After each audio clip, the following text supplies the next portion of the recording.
Ecclésiaste, chapitre 9, versets 7 à 10.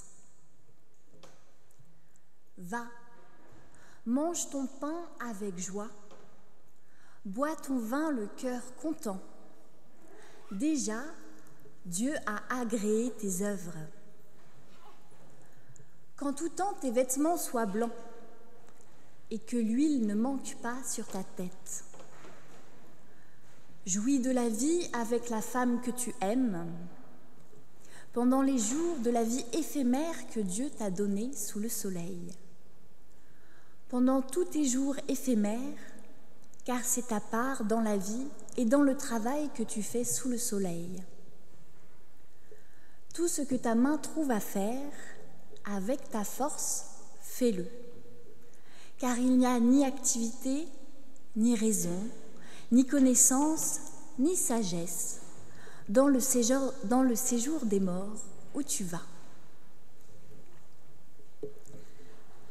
Soyez les bienvenus.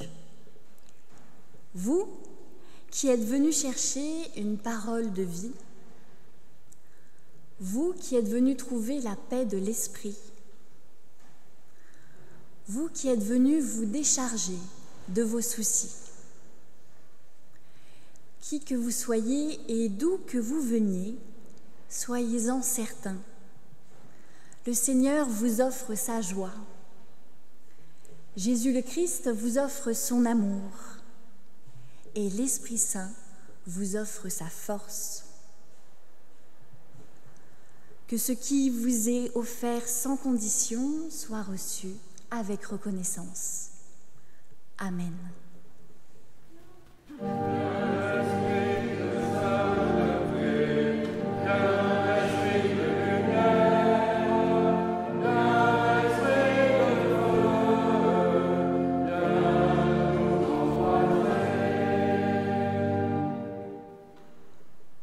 Seigneur, nous voulons te remercier pour la vie que tu nous as donnée. Il y a tant de merveilles dans ce monde, tant de choses à découvrir. Une vie ne suffit pas à tout comprendre et tout découvrir, mais une vie suffit à s'extasier de l'essentiel.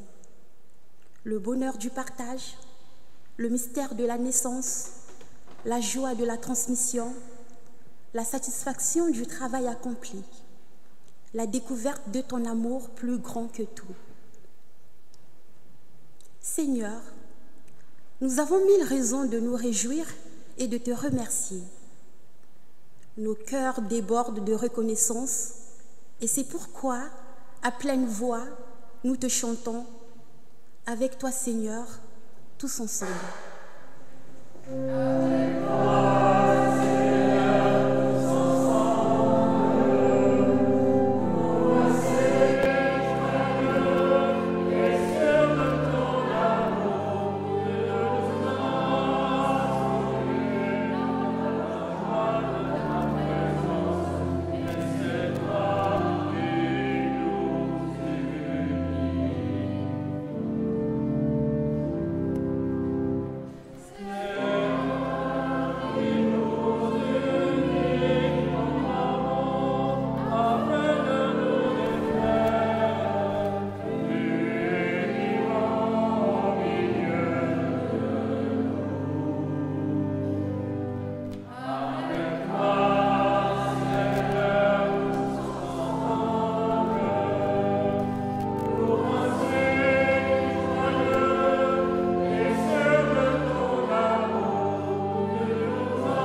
Je vous invite à la prière. Seigneur, en cet instant, nous prenons le temps de regarder en nous-mêmes. Nous faisons silence en nous et en observant notre vie, nous comprenons à quel point il est important de te demander pardon. Pas pour nous mortifier, mais pour que tu nous délivres du poids de nos manquements. Pas pour nous empêcher de vivre, mais pour que tu nous ramènes à la vie. Nous te demandons pardon pour toutes les fois où nous n'arrivons pas à être heureux.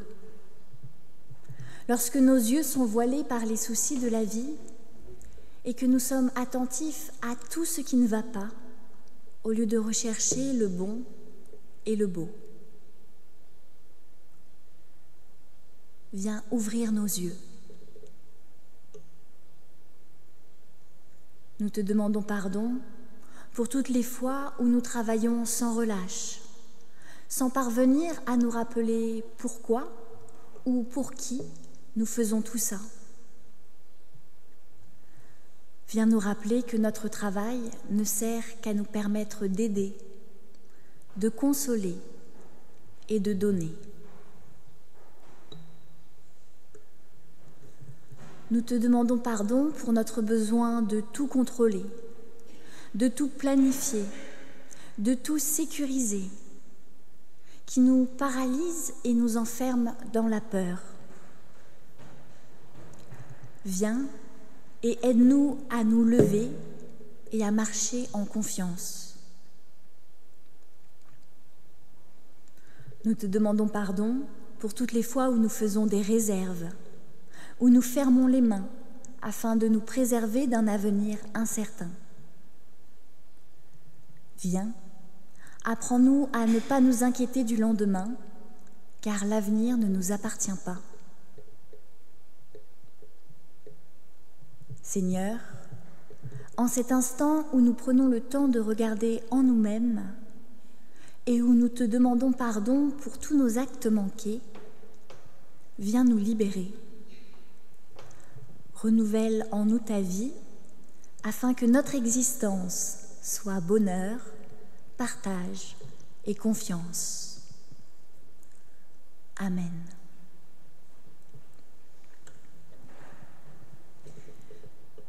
Et voici ce qui nous est dit dans le livre de l'Ecclésiaste. Dès le matin, sème ta semence, donne sans compter. Réjouis-toi de chacune de tes années et souviens-toi de ton Créateur. Amis, ce que Dieu désire plus que tout, c'est que nous choisissions la vie. Une vie faite de dons, de partage, de joie, de reconnaissance. Et c'est pour que nous vivions cette vie qu'il nous relève et nous pardonne chaque fois que nous le lui demandons. Recevez donc une nouvelle fois, avec gratitude, le pardon de Dieu qui vous est offert aujourd'hui. Amen.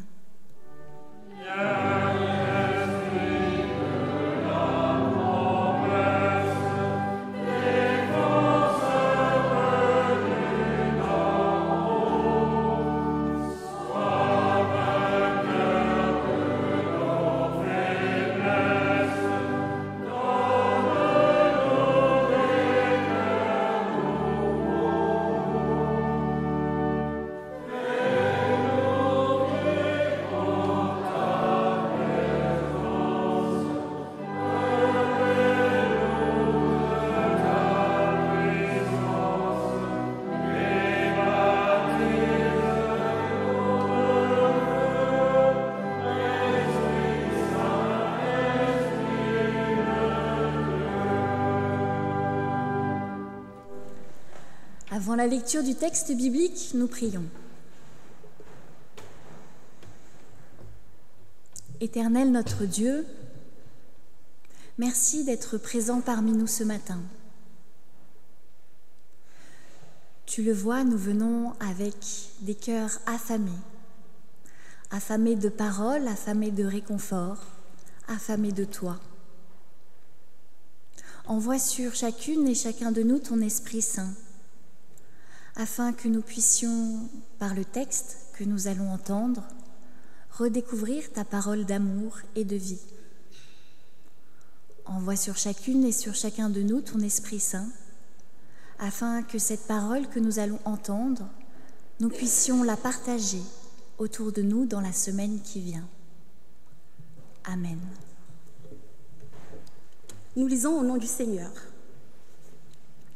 Jette ton pain sur l'eau, car avec le temps, tu le retrouveras. Donne une part à 7 et même à 8, car tu ne sais pas quel malheur peut arriver sur la terre. Quand les nuages sont remplis de pluie, il la déverse sur la terre. Si un arbre tombe vers le sud ou vers le nord, c'est au lieu où l'arbre est tombé qu'il restera. Qui observe le vent ne sème pas. Qui regarde les nuages ne moissonne pas. De même que tu ne sais pas comment le souffle ou les os se forment dans le ventre de la femme enceinte, de même, tu ne connais pas l'œuvre de Dieu qui fait tout. Dès le matin, sème ta semence.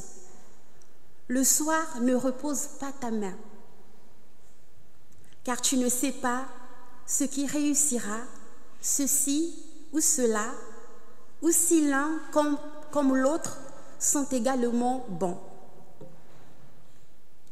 La lumière est douce. Il est bon pour les yeux de voir le soleil.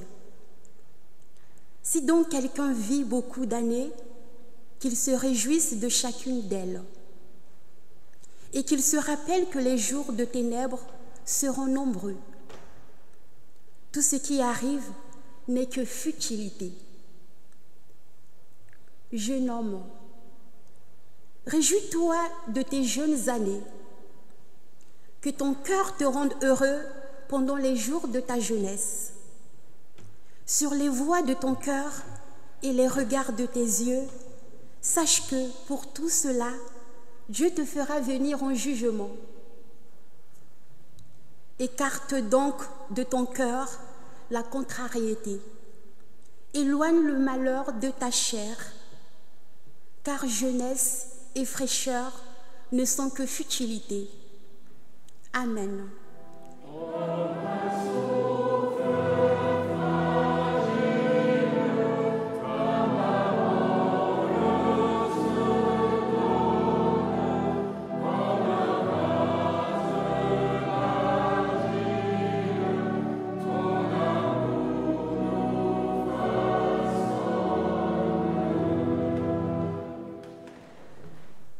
Il y a longtemps que je ne vous ai pas fait part des avancées du partage biblique du Grésivaudan sur sa découverte du livre de l'Ecclésiaste ou Qoéleth. Je vous rappelle que c'est la même personne.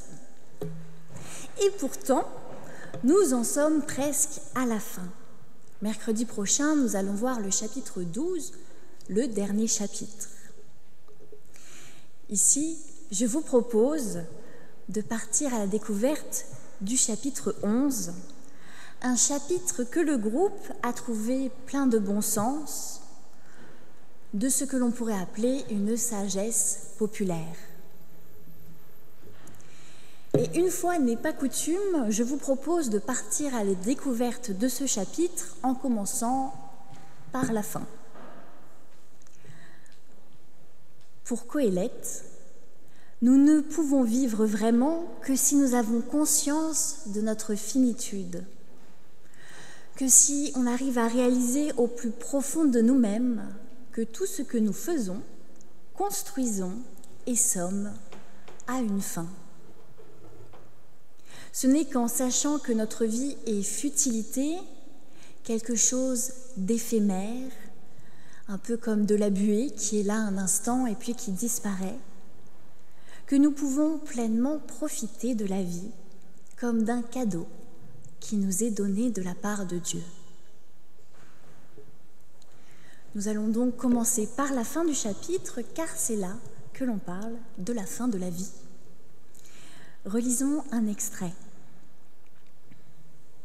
Si donc quelqu'un vit beaucoup d'années, qu'il se réjouisse de chacune d'entre elles, et qu'il se rappelle que les jours de ténèbres seront nombreux.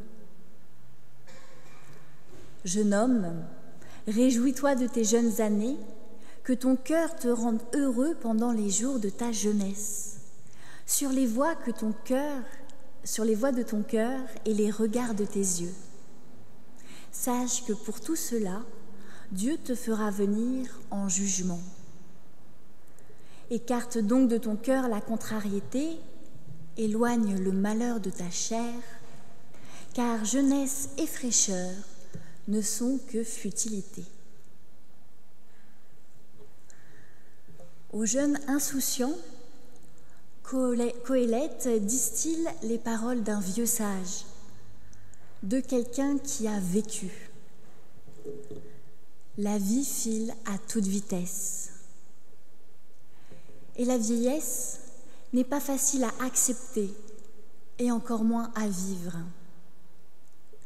Et pourtant, à moins d'un accident, la vieillesse est inévitable.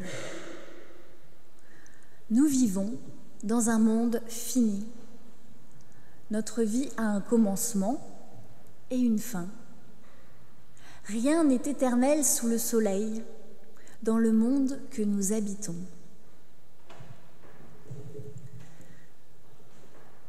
Dans notre société, où la jeunesse est constamment mise en avant, tandis que la vieillesse est occultée, dans une époque où on ne parle pas de la mort comme s'il s'agissait d'un tabou, Qoéleth n'a pas peur de mettre les pieds dans le plat et de dire les choses. Il nous dit, oui, c'est vrai, la jeunesse est merveilleuse, car notre corps est en bonne santé et nous permet de faire plein de choses. Mais sachez-le, aucun de nous ne vivra éternellement jeune et en bonne santé.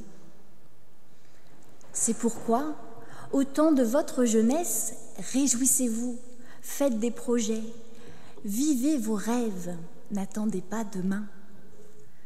Ne vous laissez pas envahir par le mal et la rancœur, car il n'y a pas de temps à consacrer aux choses qui ne nous rendent pas heureux. Un jour, nous mourrons, et alors devant notre Créateur, nous rendrons des comptes, nous ferons un bilan de notre vie. Et ce Dieu en qui nous croyons, ce Dieu d'amour nous demandera: pendant ta vie, as-tu choisi la vie ou la mort, la bénédiction ou la malédiction? À quoi as-tu consacré ton temps et à qui? As-tu aimé ou détesté pendant le temps qui t'était donné sur terre? Ce jour-là, il sera trop tard pour avoir des regrets. Trop tard pour se dire, si j'avais su, j'aurais fait ceci ou j'aurais fait cela. Qoéleth nous avertit. Vous allez mourir, votre temps est compté. Alors vivez. Profitez de la douce lumière du soleil sur votre peau, de la joie du partage, de la vie que le Seigneur vous a donnée. Ce passage pose également la question de l'importance que nous accordons aux bonnes choses et aux mauvaises choses qui se passent dans notre vie. Car on est tous d'accord là-dessus, dans notre existence, il y a du bon et il y a du mauvais. Et ça fait partie de la vie et on ne peut rien y faire. Mais ce qui est en notre pouvoir, c'est le regard que nous portons sur ces événements. Est-ce que nous accordons plus d'importance aux malheurs qui nous arrivent plutôt qu'aux belles rencontres? Est-ce que nous avons tendance à nous lamenter plutôt qu'à remercier? Préférons-nous la rancœur au pardon? Bref, comment décidons-nous de vivre notre vie, sachant qu'elle n'est pas infinie et qu'il n'y a pas de retour en arrière possible? Une fois que l'on a fait le point là-dessus, que l'on a pris conscience de notre finitude, alors notre regard sur le monde et sur nos actes s'en trouve radicalement transformé. On se rend compte qu'on n'a pas de temps à perdre, qu'il faut agir maintenant dans le présent qui nous est donné. Et ainsi, nous pouvons remonter au début de notre chapitre. Jette ton pain à la surface de l'eau, nous dit le texte. Alors, au culte de 9h à Saint-Marc, il y a une personne, en lisant cet extrait, « Jette ton pain sur l'eau », a imaginé une grosse mare au canard, avec plein de pain qui flottait dessus comme ça et qui stagnait.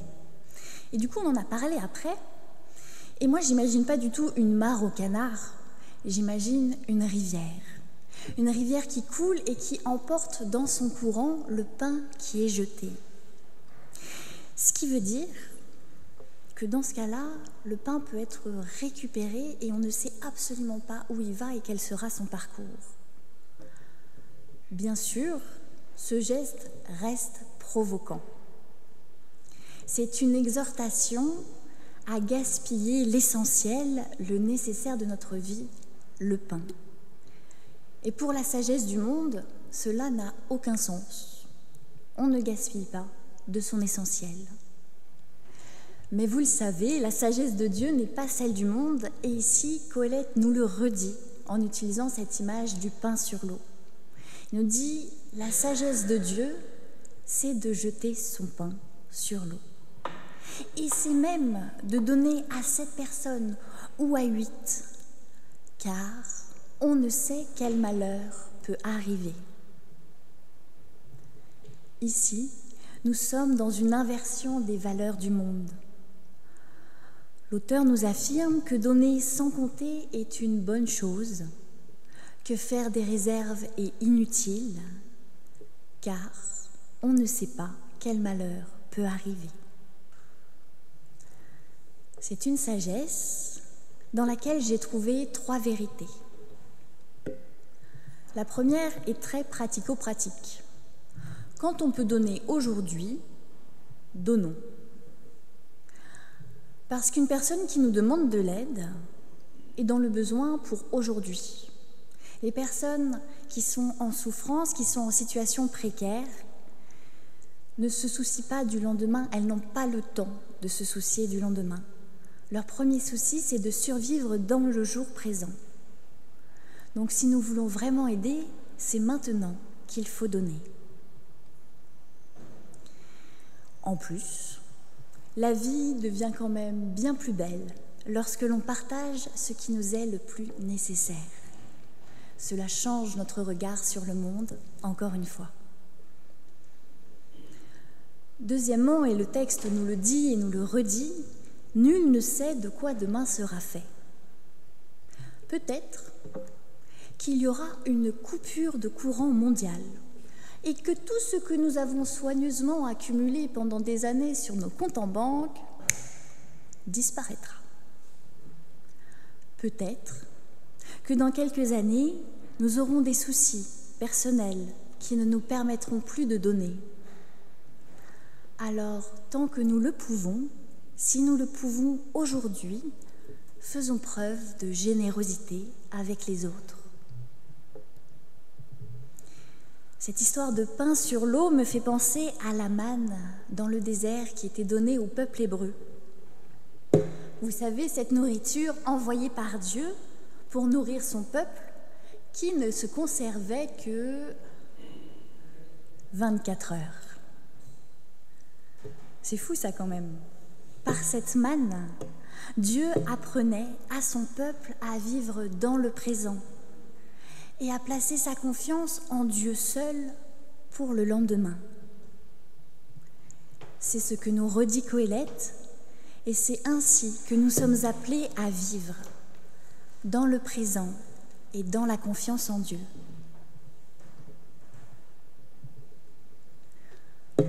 Troisièmement, nul ne sait si un jour nous ne serons pas récompensés de nos bonnes actions.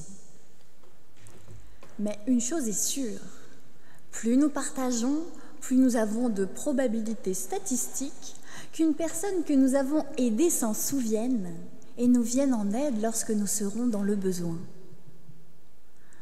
Bien sûr, vous l'avez compris, ce n'est pas pour avoir un retour sur investissement que nous donnons, mais pour faire la volonté de Dieu en aimant les autres. Cependant, il est toujours agréable et réjouissant de voir, même si c'est des années plus tard, les fruits de notre travail. Mais pour avoir des fruits, il faut planter des graines. J'en viens donc au milieu du chapitre, et pour nous, c'est notre dernière partie. Relisons ce qui nous est dit. Qui observe le vent ne sème pas. Qui regarde les nuages ne moissonne pas. De même que tu ne sais pas comment le souffle ou les eaux se forment dans le ventre de la femme enceinte, de même, tu ne connais pas l'œuvre de Dieu qui fait tout. Dès le matin, sème ta semence, le soir ne repose pas ta main, car tu ne sais pas ce qui réussira, ceci ou cela. Il y a 3 versets, et chacun de ces versets mérite d'être considéré. Le premier, qui observe le vent, ne sème pas. Effectivement, si on attend que le ciel nous tombe sur la tête, alors on ne fera jamais rien. Au partage biblique, il y a une personne qui a dit « Ah oui, ça me fait penser à cette expression qui trop souvent regarde la météo, très souvent reste au bistrot. » Pas mal, hein? Bref, vous l'avez compris, à trop regarder les nuages et les catastrophes qui pourraient arriver, on peut rester paralysé. À trop s'inquiéter, on ne commence jamais rien. À ne voir que ce qui se passe de mal, alors on est figé. À penser qu'on est incapable, alors on n'accomplit pas ce à quoi Dieu nous appelle. Ce n'est pas parce que nous ne maîtrisons pas le futur que nous ne devons rien faire pour qu'il soit meilleur. Ce n'est pas parce que nous ne comprenons pas tout que nous devons rester paralysés par la peur. Ce texte est une invitation à vivre dans le présent parce que le présent est la seule chose sur laquelle nous avons prise. Ce texte est une invitation à réaliser ses rêves, parce que justement, nous ne savons pas de quoi demain sera fait. Le verset 5.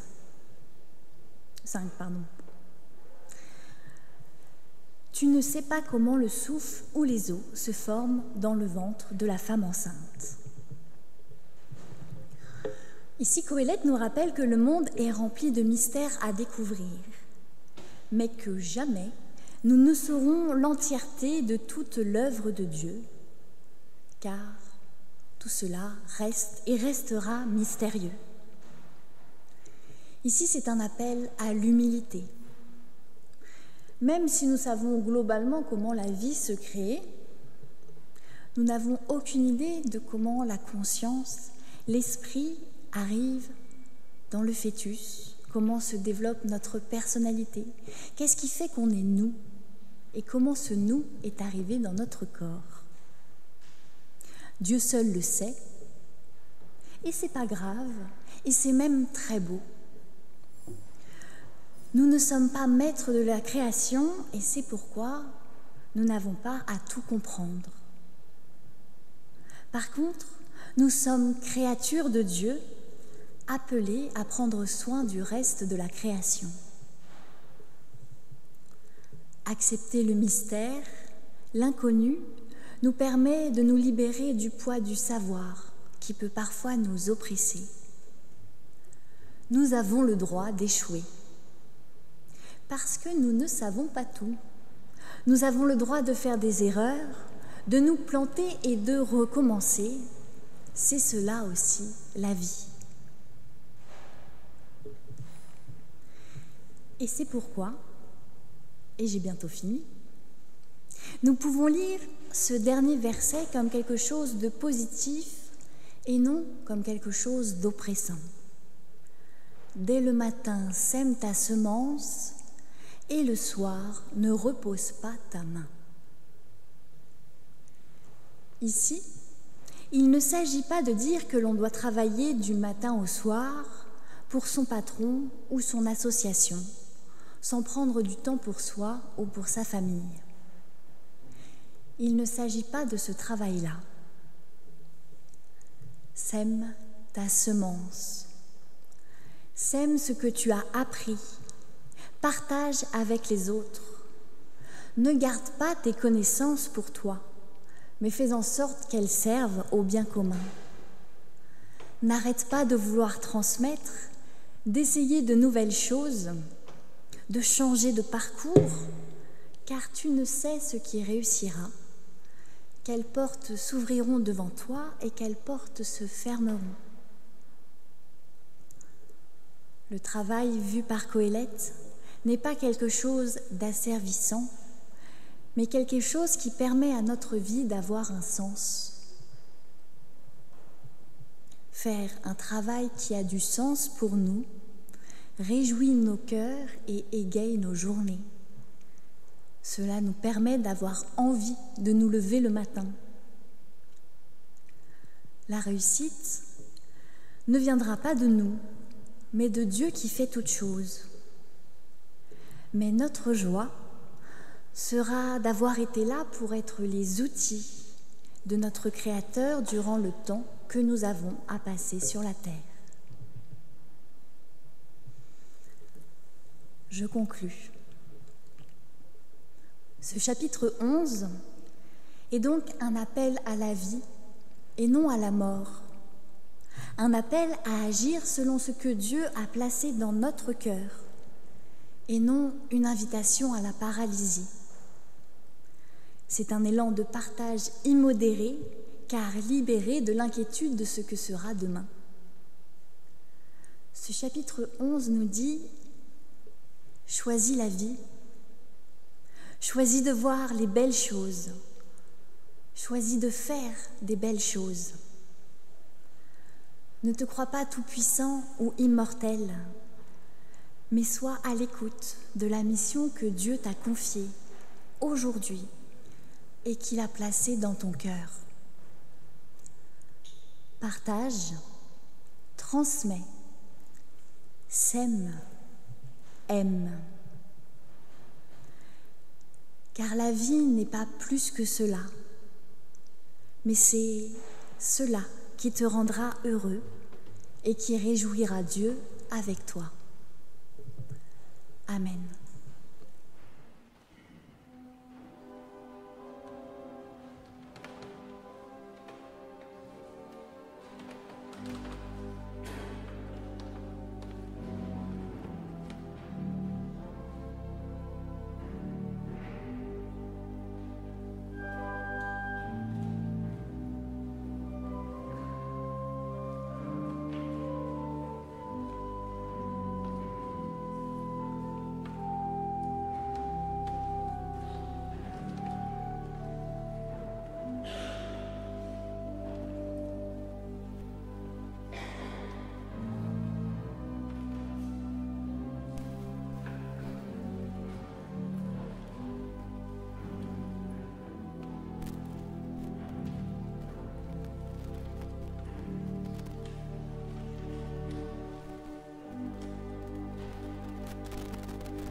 ils peuvent bien évidemment.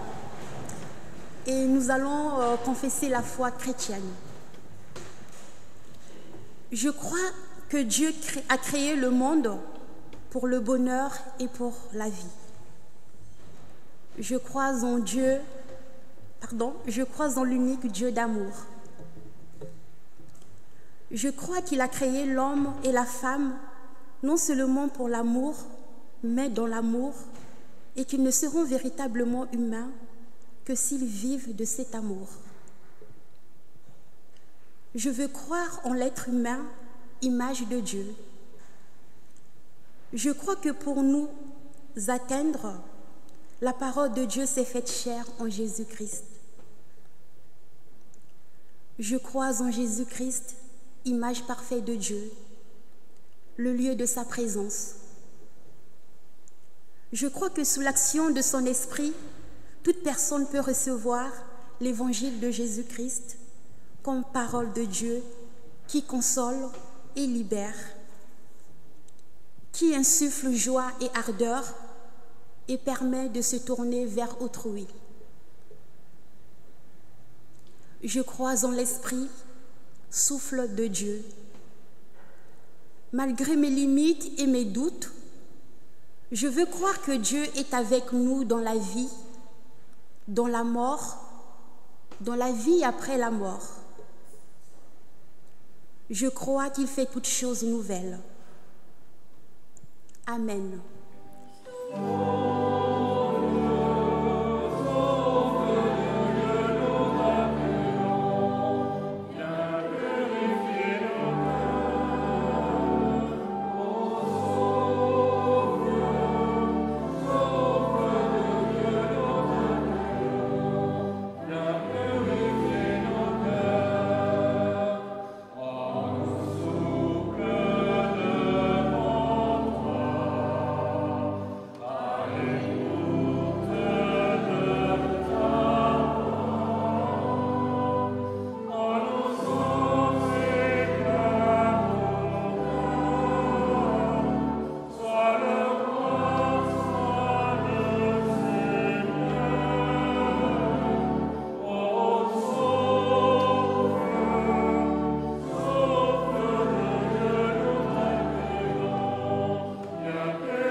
Je vous invite à la prière.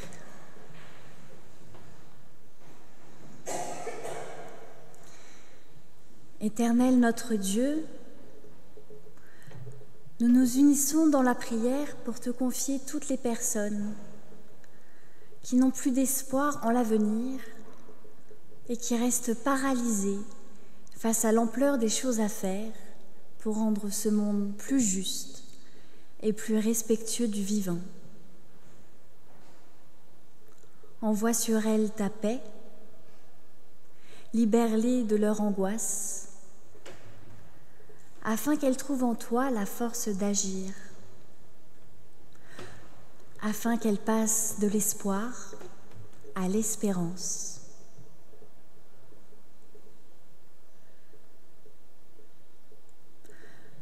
Nous te confions toutes celles et ceux qui sont angoissés pour leur lendemain ou celui de leur famille.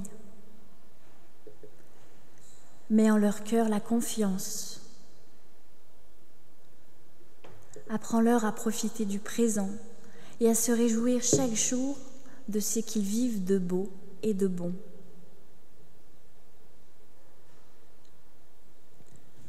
Nous te présentons toutes celles et ceux qui souffrent de la vieillesse ou de la maladie.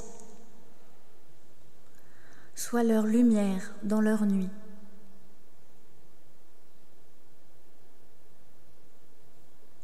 Et dans le secret de notre cœur, nous te prions plus particulièrement pour toutes celles et tous ceux qui nous ont demandé de les soutenir.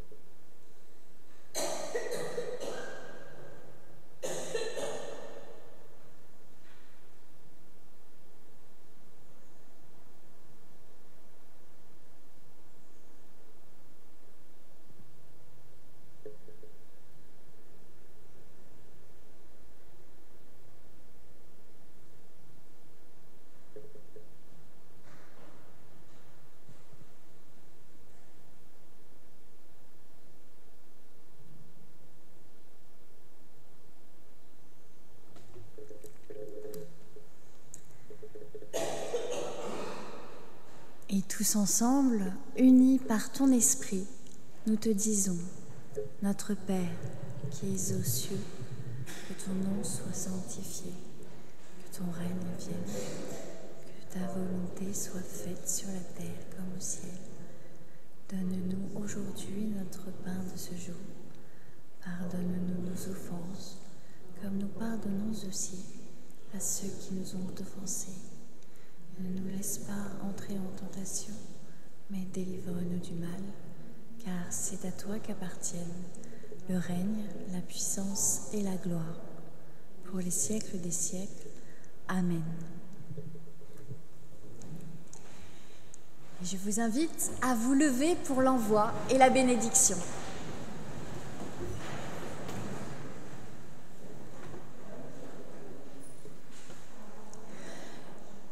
La lumière est douce, il est bon pour les yeux de voir le soleil. Vous êtes appelés à la vie.